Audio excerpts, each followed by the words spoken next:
It is late afternoon on the 17th of September 1631, and from his command centre on the Galgenberg Ridge, north of the village of Breitenfeld, Johann Zerklas, Count of Tilly, senses the arrival of his moment to execute an advance. His bold and audacious commander, Gottfried Heinrich Graf zu Pappenheim, has been launching cavalry sorties on their enemy's right wing for more than 2 hours, until he can see that the attacks are finally making a mark on the Swedish line, drawing central units wide to conduct countermeasures. It appears to Tilly that these maneuvers have left the Saxon army opposite his own right flank, separated from their more formidable Swedish allies, and with one great push against them, the battlefield will belong to him. More than 10 years of war in the Holy Roman Empire has seen almost invariable Catholic victory, and with this advance, Tilly will add one more great triumph to history. His officers bawl commands to their multinational force of Germans, Spanish, Walloons, Italians, Croats and Hungarians, and the drummers of the Imperial Army build to a crescendo. The tercios descend from the hill. Their ranks are 40 to 50 deep, and the smallest units are made up of no fewer than 1,000 men. These packed imperial formations are supported by regiments of cuirassier cavalry.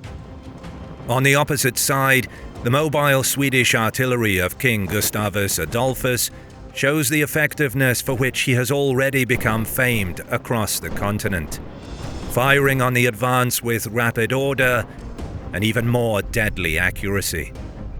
The guns rip holes in the huge imperial tercios, blasting through their tightly packed ranks and opening them like a leaking sponge. To the consternation of the Swedes and the alarm of the Saxons, Tilly's forces do not stop their march. They do not even waver when a score of men are exploded by one ball, and then the same number a moment later by a second. The drums rattle ever louder. The Elector John Georg and Gustavus Adolphus watch the rear ranks of Tilly's army march over the body parts of their former comrades toward the Saxon line. The glinting pikes and smouldering muskets remain raised in precision. The field fills with dust and the smoke of the guns, obscuring the advance somewhat from the Swedes and hiding the fate of their allies. What is curious to them is that the cleaved imperial troops make no sound themselves.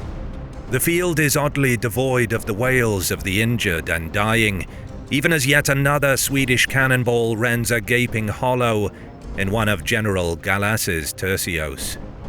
Instead, there is the sound of chanting, of prayers, of Tilly's name. The smoke and dust of the battlefield mingles with the sharp, pungent odor of blood and visceral gore. The smell creates a terrible incense that brings to mind for the Protestants the hated Catholic Mass. This is a sacrifice brought to vivid life, a black ritual, the giving of life so that those who come after will reign forever. The pall descends just as Tilly's tercios and his cavalry under Fürstenberg on the far right are about to make contact with the Saxons. Swedish generals frantically rush to carry out their monarch's orders. Field Marshal Count Gustav Horn orders the front-line cavalry protecting his left wing to march wide on the left, and then brings his reserve dragoons and cuirassiers forward.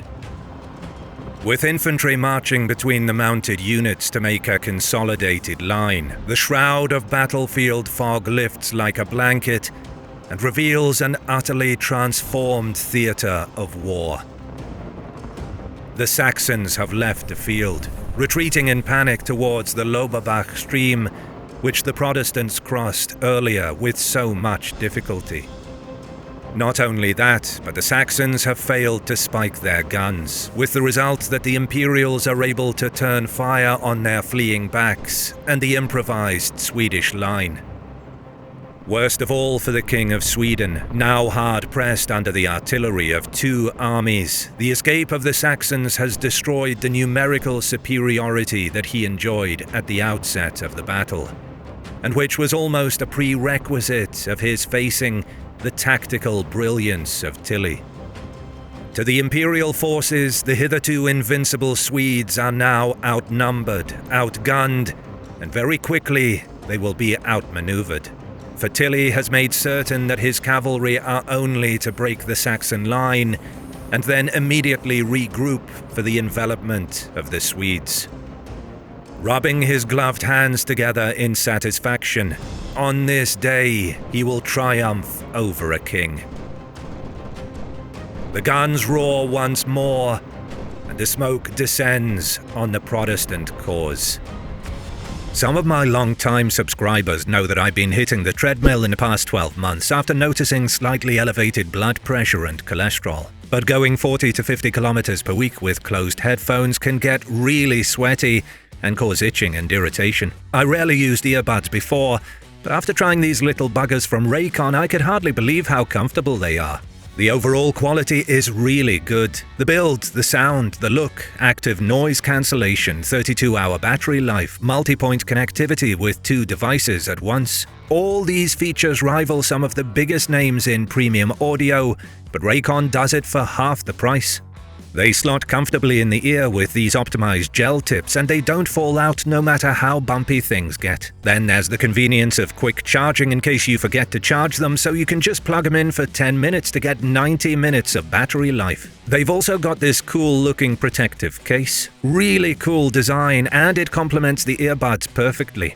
I'd recommend anyone to get Raycon, even if you use earbuds just casually. And with Black Friday coming up, my viewers can scoop them up with a massive discount. Go to buyraycon.com/HistoryMarche today to get up to 30% off site-wide. That's right, you get up to 30% off everything on Raycon's website when visiting buyraycon.com/HistoryMarche. The northern stretches of what are today eastern Germany and western Poland are rent with screams, terror and fire at the outset of the 1631 campaign season. After negotiating a treaty of alliance with Richelieu's France in the town of Bärwald during the winter, King Gustavus Adolphus moves out the next month toward Mecklenburg, with the Count of Tilly wasting no time in moving from Frankfurt on the Oder to meet him. The Swedish king avoids the imperial force and instead moves toward Demmin, occupying it, while at the same time Tilly captures New Brandenburg, putting its garrison of mixed Swedes and Scottish soldiers to the sword, along with ransacking the wealthy town of anything that could be put to use by his forces. After this, Tilly moves on and puts the town of Magdeburg under siege. Determined to answer this action, but still unwilling to face Tilly in the open, Adolphus instead moves his forces in an unexpected direction, south, where he eventually puts his army into position around Tilly's former headquarters at Frankfurt on the Oder. On word reaching him of this development at Magdeburg, Tilly moves with a section of his army to try and lift the siege, but the city falls to the Swedes before he can complete the march. The Swedes give Frankfurt the same treatment as was given to the Protestants at New Brandenburg, and when Tilly arrives back at Magdeburg with tens of thousands of reinforcements, the violent aftermath of its fall surpasses all of the previous incidents. Magdeburg is burned and its inhabitants massacred for days until Tilly gives the order that his forces are to cease their devastation. From a population of 25,000 prior to the siege, perhaps as many as 20,000 of the city's inhabitants are put to death. While Tilly is reinforced with armies from Italy and southern Germany, Gustavus Adolphus is forced to take defensive measures along the Elbe and Havel, before settling on Verben as the center, where he will mass his offensive forces and march to engage Tilly. Honor dictates now that Adolphus confront Tilly. He is, after all, operating in Germany as the defender of Protestantism, and his reputation will suffer if Magdeburg goes unanswered. At the same time, the horrendousness of the Magdeburg massacre has handed Adolphus and the Protestant cause a propaganda victory, for there is little incentive now for Protestants to surrender or trust in the security of the imperial forces. The Swedes also shift much of the responsibility for the disaster onto the Elector of Saxony, whom they said could have saved the city had he wished. Saxony and its elector, John Georg I, has thus far remained aloof from the fighting, but its geographical position means that it will soon need to make a decision on whether to join the Swedes or the Imperials, lest the decision be made for it. As early as June, Tilly is operating within the electorate to induce John Georg to come onto the Emperor's side, and he places Leipzig under siege. Its inhabitants and the rest of Saxony quake at the thought of their city falling prey to the same fate as Magdeburg. The Elector's situation is complicated by the fact that while he is a Protestant, he also does not wish to see other Protestant German states like Brandenburg grow in power from the war. While he is making his decision to join Tilly or Adolphus, Count Gottfried zu Pappenheim, who has been left with a force at Magdeburg by Tilly, decides unilaterally at the start of July to make an attempt on the Swedish lines along the Elbe. The Swedish army throws him back without difficulty and then resumes the consolidation of forces at Verben. In an effort to shore up his commander's position, Tilly marches back north, his army replenished by the looting of Saxony, and he and Pappenheim link up for another march on Verben in early August. On a misty morning, Tilly attempts an assault on the walls of the fortress, but a change in the weather reveals the advance, and he calls off the attack with some losses. For the next 2 successive days, Tilly arrays his army in battle formation before Verben, but Gustavus Adolphus refuses to meet him. Faced with the realities of feeding tens of thousands of men, Tilly withdraws once more into Saxony and renews the campaign of pillage. With his army supplied by looted Saxon goods, the Elector under pressure by the siege of Leipzig, as well as the arrival of another army under General Egon Furstenberg Heiligenberg, Tilly is in a dominant but not decisive position.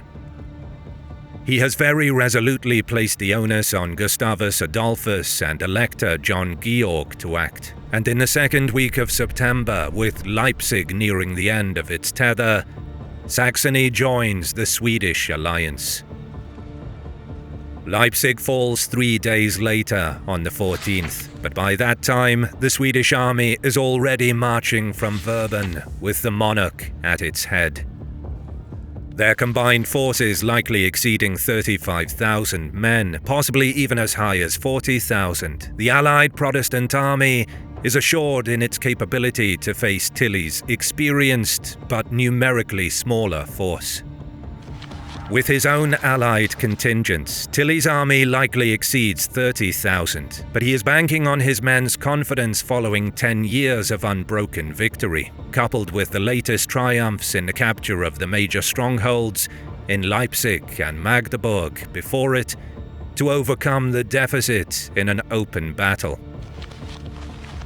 The day after Leipzig's fall, the 15th of September, John Georg and Gustavus Adolphus formally join forces at Döben-Wittenberg. At Leipzig, Tilly plays the waiting game, as there are another 15,000 soldiers moving north to reinforce him under the command of Johann, Count Oldringen, and with that, he is convinced that victory will fall for their side. He differs with his senior commanders in this approach, and they are keen, to the point of insubordination, to engage with the Protestant army as soon as possible. Pappenheim again leads a semi-sanctioned sortie north, riding at the head of a force of 2,000 cavalrymen to reconnoitre the Swedish Saxon forces. But with his characteristic negligence of chain of command, he engages the Swedish advance units and then holds his ground instead of withdrawing back to the main force. His dispatches to Tilly paint his situation as very precarious, and unwilling to lose thousands of his best cavalry, Tilly is compelled to order an advance. Breaking the rule of war to fight only on ground of your own choosing, Tilly moves 5 miles north and reinforces Pappenheim in the area of Breitenfeld village. The Protestant forces are about 10 miles north, but the Swedish king gives the order to march the next day, and by the morning of the 17th, the two immense armies are just 3 miles apart. While Tilly's army moves into formation north of Breitenfeld village, the Swedish and Saxon armies are coming south and crossing the Loberbach River toward the village of Podelwitz. Aware that the Protestant forces will be struggling to traverse the barrier, as well as the marsh ground that surrounds its banks, Tilly sends imperial cavalry to harass and possibly even halt the enemy advance. But unsupported by infantry, these flying columns are seen off by concentrated musket fire. The Protestant army continues through and around Podelwitz village, and eventually the Saxon units on the far left wing are brushing the outskirts of Gobschowitz. Tilly, meanwhile, has used the time given by the river crossing and the cavalry harassment to deploy on a wide ridge overlooking the plain below. His army is organized in a single line, with the artillery placed in the front and most of the cavalry on the wings. A third cavalry unit is placed behind the center. The tercios ranks are very close-knit and vary between units of 1,000 and 1,500 men, mixed with muskets and pikemen. The larger units are likely 50 men across, with 30 ranks in depth. Across the field, the Saxons are organized in a similarly traditional fashion to the multinational Catholic army, but the Swedes to their right are using a wholly novel formation. By this bright September morning in 1631, Gustavus Adolphus has reigned as king and commander-in-chief of Sweden for more than 20 years. His military doctrine and the lessons of his early wars against Russia, Denmark, and Poland have been absorbed and harmonized into his ranks and its command structure. The meritocratic officer corps and his obsession with training and drill render inconsequential the fact that this Swedish army is in fact mostly composed of German and Scottish auxiliaries. It moves as a cohesive whole, and its tactics and formation are geared in every respect to the goals of maneuverability and concentrated, overwhelming firepower. The philosophy and focus on initiative at the operational level in the Swedish army would be as familiar to a Roman centurion of the 2nd century as to a member of the Prussian General Staff under Moltke in the 19th. This difference in approaches at Breitenfeld would have been readily apparent as Pappenheim, the contrary and insubordinate throwback to a former age, took his place in command of the imperial left wing. The Swedish army is deployed into 2 main lines rather than a single broad force, and each of these lines has reserve forces to their rear, giving their commanders options as well as strength in depth. While the Swedes also place the greater number of their artillery in a central battery, it is policy for companies and regiments to deploy their own field pieces, and the second line of mixed infantry and cavalry are equipped with further heavy weapons. Firearms and artillery in the Swedish army also have standardized calibers, allowing for mass production, rapid supply, and a terrific rate of fire in the field. A great advantage over the multinational gauges and weapons used by Tilly's force. Another difference between the forces is the smaller size of the Swedish units. cavalry squadrons and infantry companies can be positioned on the battlefield independently, but they are also trained to link up and form mobile regiments to attack in force. Rather than separating the infantry in the center and cavalry on the wings, the forces are combined with deliberate gaps left in the shallow ranks so that infantry can reinforce and shelter cavalry units, and vice versa. Looking at the two tremendous hosts, the single largest collection of forces on a battlefield in more than a decade of war, it is apparent to both commanders that not only would two religions and two military leaders pit their strength against one another on this day, it would be two different military systems and doctrines, indeed two philosophies of warfare going toe-to-toe. It begins, however, as most set-piece battles of the age, with an artillery duel. The impact of the Swedish military doctrine makes itself obvious immediately. While Tilly's artillery consists of 27 pieces placed in one battery, the Swedes have close to 70, while the Saxons have brought a dozen pieces to add to the Protestant barrage. Still more damaging than the Swedes' advantage in numbers was their rate of fire. For every one round fired at the Protestant line, the Swedes are firing 3 in response. Not only that, but Tilly's densely packed tercios are afflicted in greater proportion than the spaced-out Swedish units. The cannonade continues for 2 hours, while the soldiers of all 3 armies are forced to endure the ordeal of hearing their comrades' screams, witnessing their sudden deaths, and the mental torture of knowing that the merciless guns might annihilate them at any moment. Tilly is now in a quandary. It is he who occupies the high ground, giving him the advantage in the event of a push by the Protestant enemy. On the other hand, his army are suffering twice as many casualties as their opponents, and neither the Swedes nor the Saxons are showing any indication that they wish to move and begin a disadvantageous attack on Tilly's position on the Galgenberg. Yet again, it is Pappenheim who drives the action forward in a completely unauthorized maneuver. He is in command of over 5,000 men, comprising the entirety of the imperial left wing, most prominently a mixture of German with some Spanish and Walloon cuirassier regiments. Pappenheim leads these thousands of cavalrymen in a glorious medieval-style charge at the Swedish positions on the left, swinging around to try and avoid the myriad and shellacking fire from their guns.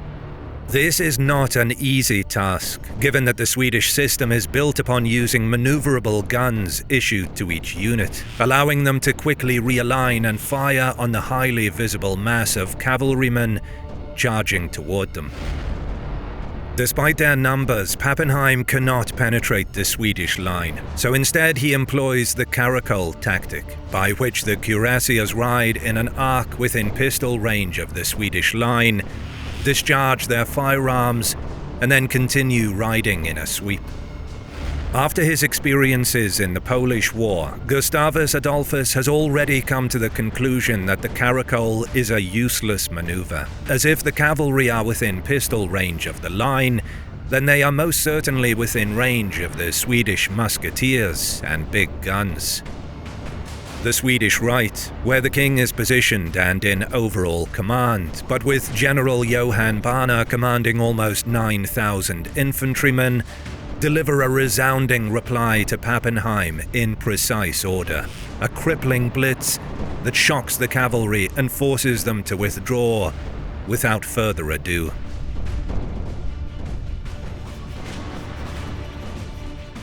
Under Furstenberg and Colonel Johann Ludwig Hector von Isolani, the multinational force of German, Hungarian, Croat and Italian cavalry moves toward the Saxon army with ample infantry support. Without mobile guns and the honed defensive tactics of the Swedes, some of the Saxon cavalry units put up resistance, but they are routed from the field, killed or simply implode, under the pressure of the Titanic offensive. On the Imperial left, Pappenheim is continuing to keep the Swedes and their king occupied with 2 more frontal attacks, both of which are repulsed by heavy fire. By now, the field is dense with the smoke of cannon and small arms, making it harder for any one individual to discern precisely what is happening from minute to minute. Undeterred, Pappenheim regroups again and decides this time to alter his approach of attack. At the same time, with the Saxon army wavering, Tilly decides that his strategy of kettling the Protestant wings and squeezing the centre before a final bulldozing of the enemy is coming to pass. And with the momentum of the fighting behind him, he gives the order for a general advance. Tilly's central tercios, numbering in the region of 20,000 men alone, begin marching forward. Their target, the fragile Saxon infantry, and the Swedish units under the command of Count Gustav Horn that stand next to them. The Imperial front line is 2 miles in length, and its approach has a ruinous effect on the hard-pressed Saxon infantry. They begin to fall away, first in 1s and 2s, then in groups, and finally entire units are fleeing the field. Even their king, the Elector John Georg, is powerless to halt the panic. Just 2 units of the Saxon army, those of Torb and Arnhem, move in good order and take cover behind the Swedish left wing, maintaining their ranks and reorganizing to continue the fight. The tercio's steadfast movement in their oblique march toward the enemy line is not without its toll. The Swedish guns continually tear wide swathes through their ranks, every round taking scores of men on impact. While Pappenheim makes another arcing charge at Gustavus Adolphus's position on the left, the main body of Tilly's force reach the Saxons' former line, take possession of their guns, and then begin a massed about turn. So far, all is going to plan, as Furstenberg and von Isolani stop their cavalry from cutting down the rushing Saxons and bring them around to what they anticipate will be the end game as they crush the Swedes in a side attack. A fog of war has descended, with the dry, churned field kicking up clouds of dirt from the boots of tens of thousands of Saxons and Imperials. It mingles with the already cloying penumbra of gunpowder smoke to obscure the Swedish lines. All is going to plan, but moving the vast tercios under fire is akin to turning a leviathan, and the minutes begin to elapse as the barrage continues from the near-invisible Swedish lines. On the Swedish side, counter-operations are being swiftly put in place. The commander there, Horn, a decades-long veteran who has studied modern military tactics in the Netherlands, recognizes the danger when he sees that the Saxon line is breaking. He immediately dispatches a report to the king and gives orders that his second line, a mini-army in itself consisting of cavalry, infantry and artillery, move out to the left and widen the Swedish flank.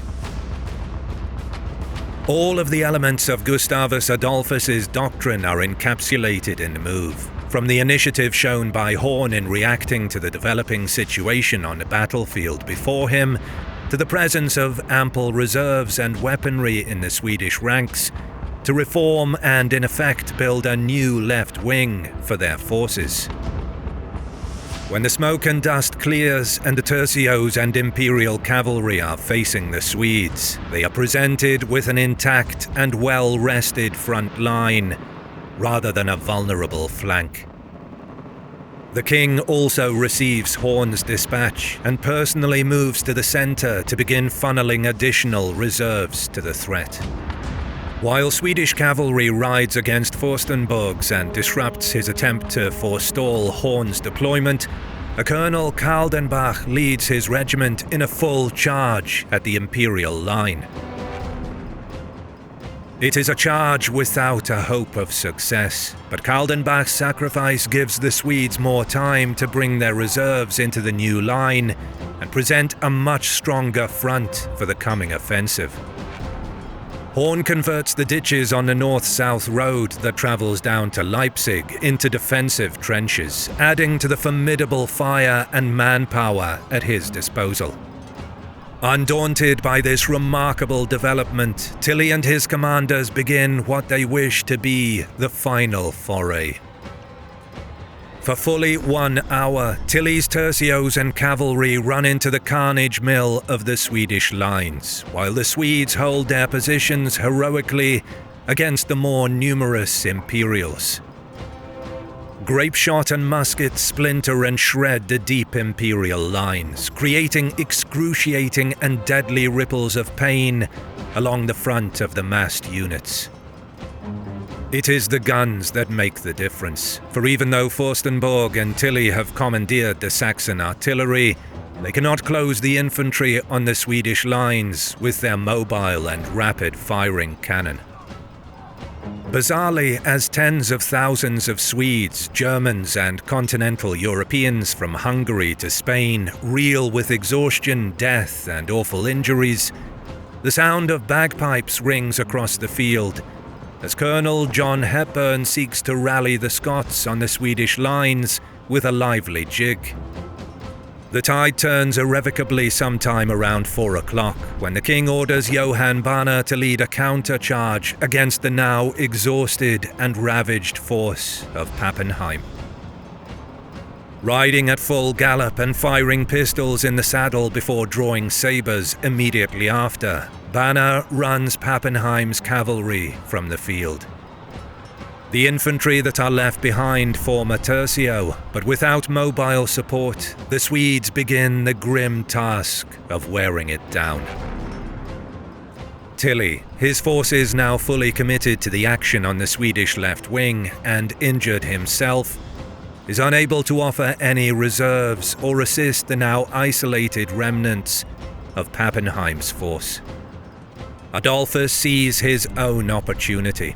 Once his right wing has regrouped and Pappenheim's last forces have either been annihilated or fled back toward Breitenfeld or the Galgenberg, he gives the order for them and his frontline units in the center to arc to the left and begin a flanking maneuver on Tilly. The Swedes move out with the king riding amongst his own regiments. Units occupy Tilly's former command center on the Galgenberg and overpower the remainder of Pappenheim's force there. The Imperial artillery battery is next to be captured, and while the Swedish and Scottish contingents prepare to turn them on their previous owners, Lieutenant Colonel Kurt Soup links his cavalry with that of Horn, and the merged regiments charge Tilly's reserve cavalry unit, which is forming the left of the main Imperial force. They drive the cavalry reserve into the midst of the main line, causing fierce disruption just as the Swedes begin to bombard Tilly's army with their own guns. They are now hemmed in and taking artillery fire from 2 directions, and their route south to Leipzig has been blocked by the Swedes on the Galgenberg. Nearly the entirety of Tilly's cavalry flees the field, and the infantry is left to attempt to hold on. Tilly, possibly concussed, refuses to order the retreat, even though he is now heavily wounded and even almost captured on at least one occasion. As it becomes clear that Imperial defeat is unavoidable, Pappenheim reappears on the battlefield and attempts to rally and marshal whatever mounted troops he can find to provide a screen for the tercio's withdrawal. It is now late evening, and the light is beginning to fail. Many of the men on the field have been fighting or enduring artillery bombardment for 7 hours. For the Swedes, Horn and Hepburn lead simultaneous cavalry and infantry charges with support of troops sent by the king. The tercios finally break, and a rout begins. Thousands of Imperial troops running toward the Linkenwald forest to the northeast. Pappenheim improvises a defense with 2 units he has managed to cobble together as a rearguard action, but the defeat is total. Tilly is saved by his own officers and manages to leave the field, but thousands die in the rout before the Swedes, themselves now exhausted by the hours of fighting, halt the pursuit as the night falls.